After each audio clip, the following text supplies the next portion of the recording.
In 2008, while the world was collapsing under the weight of the global financial crisis, a man sat alone in a nearly empty office, staring at numbers that no longer made sense. Every calculation pointed toward the same conclusion: failure. Within days, he would run out of money. Within weeks, both of his companies could collapse. And yet, what makes this moment different, what almost no one talks about, is that the data surrounding this point in his life doesn't show a man avoiding disaster, it shows a man moving directly toward it. This is the part of Elon Musk's story that rarely gets told.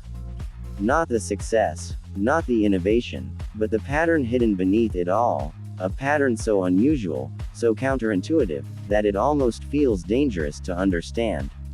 Most success stories follow a predictable structure. There is effort, there is struggle, and then there is growth. A steady climb, a controlled progression. But when you begin to map the trajectory of Elon Musk's decisions, from his earliest ventures to the rise of Tesla and SpaceX, you start to notice something that doesn't belong. The growth is not steady. The decisions are not safe. The outcomes are not linear. Instead, what appears is a repeated cycle: accumulation, risk, collapse, and then, almost inexplicably, expansion. It is not the pattern of someone protecting success. It is the pattern of someone repeatedly placing success at risk. Before the world knew his name, before rockets landed themselves and electric cars redefined industries, there was a quieter beginning. A company called Zip2. It wasn't revolutionary by today's standards, but it was enough. Enough to generate wealth. Enough to create stability. And when it was sold, Elon Musk walked away with millions. For most people, this is where the story stabilizes. This is where risk decreases. But the data shows something else. Instead of securing his position, he immediately reinvested, first into X.com, which would later evolve into what the world knows as PayPal. Again, the cycle repeated. Build, risk, sell. And once more, he stood at a point where he could have stopped. But stopping was never part of the pattern. After PayPal, the numbers become even more extreme. Instead of diversifying his wealth or protecting it, Elon Musk made a decision that, statistically, makes almost no sense. He divided nearly all of his earnings into 3 high-risk ventures: Tesla, SpaceX, and SolarCity. Each one operating in industries known for failure. Each one demanding enormous capital.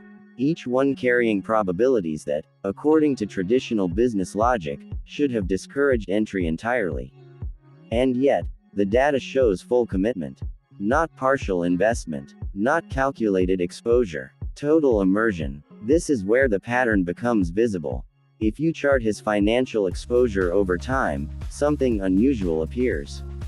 At multiple points, his personal liquidity approaches zero. Not once, not twice, but repeatedly. In 2008, this pattern reaches its most critical moment. Tesla is burning cash. SpaceX has experienced consecutive rocket failures. Investors are hesitant. Confidence is collapsing. And Elon Musk himself is running out of options. What makes this moment extraordinary is not just the risk, but the timing of his decisions within it. Because instead of stepping back, instead of conserving what little remained, he made a final allocation of funds. He split his remaining money between Tesla and SpaceX. Not enough to guarantee survival for either. Just enough to give both a chance. This is not strategy in the traditional sense. It is something else entirely. A few days later, SpaceX achieves its first successful launch after multiple failures. Almost simultaneously, Tesla secures a critical investment that prevents immediate collapse. From the outside, this looks like luck, timing, fortune favoring persistence. But when you step back and observe the pattern across years, across ventures, across decisions, it begins to resemble something more structured. Something repeatable. Because this was not the first time risk preceded success. And it would not be the last. There is a concept in behavioral data analysis that rarely enters public conversation. It suggests that individuals who repeatedly place themselves in high-risk, high-pressure environments begin to alter their decision-making frameworks in ways that are fundamentally different from the average person. Their tolerance for uncertainty increases. Their reaction time under stress sharpens. And most importantly, their willingness to act when others hesitate becomes a defining advantage. When you overlay this concept onto Elon Musk's timeline, the alignment is difficult to ignore. Each collapse is followed by expansion. Each moment of near failure is followed by acceleration. It is not a straight line upward. It is a series of controlled descents followed by explosive recoveries. And this is where the darker interpretation begins to emerge. Because this pattern does not just create success, it depends on proximity to failure. The closer the system moves toward collapse, the more decisive the actions become. The more extreme the decisions. The higher the stakes. In a way, the environment of pressure becomes not a threat, but a catalyst. Something that activates a different mode of thinking. A different level of execution. But this raises a question that most people never consider. Is the success the result of the risk?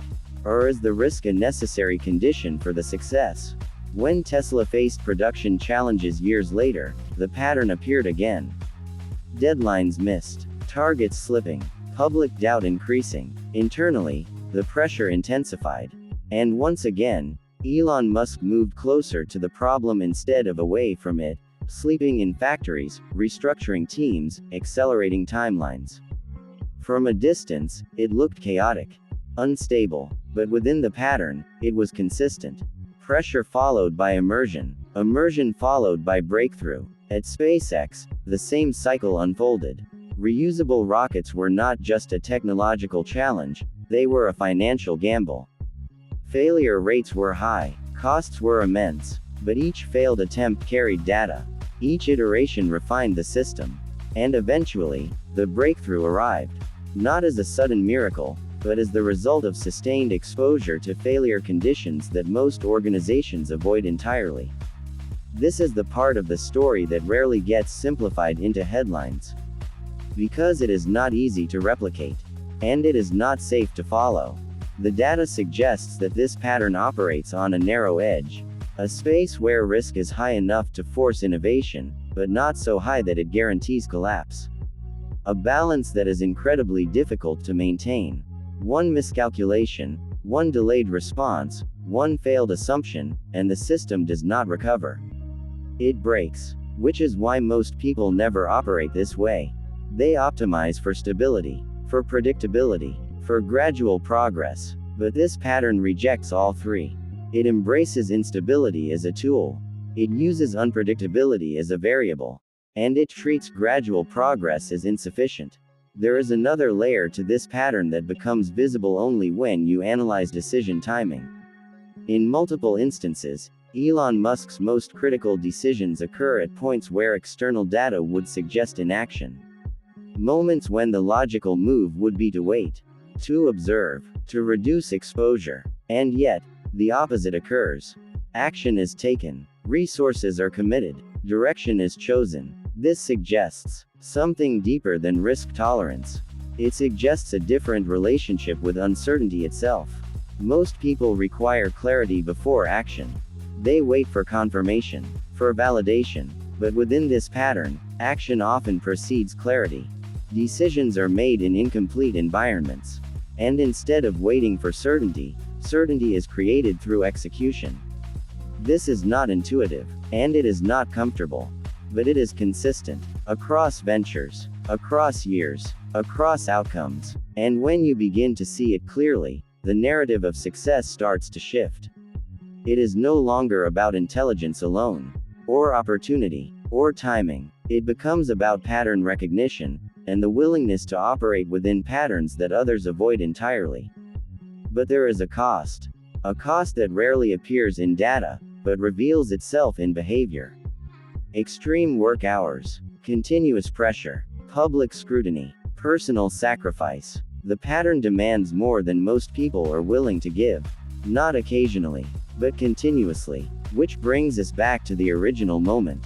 2008. The office. The numbers. The near collapse. From the outside, it looked like the end. From within the pattern, it was something else.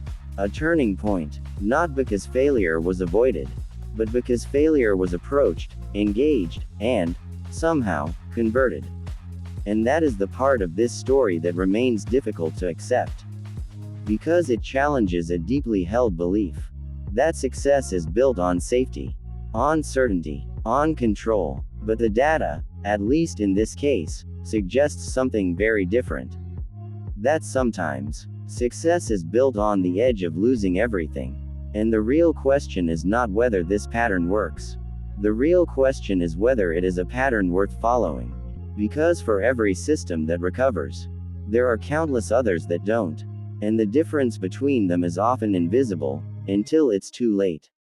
So when you look at Elon Musk's success, what you're really seeing is not just achievement. You're seeing a sequence, a cycle, a pattern hidden beneath the surface. And once you see it, it becomes impossible to ignore. Because it forces you to confront something uncomfortable. That the line between success and failure is far thinner than it appears.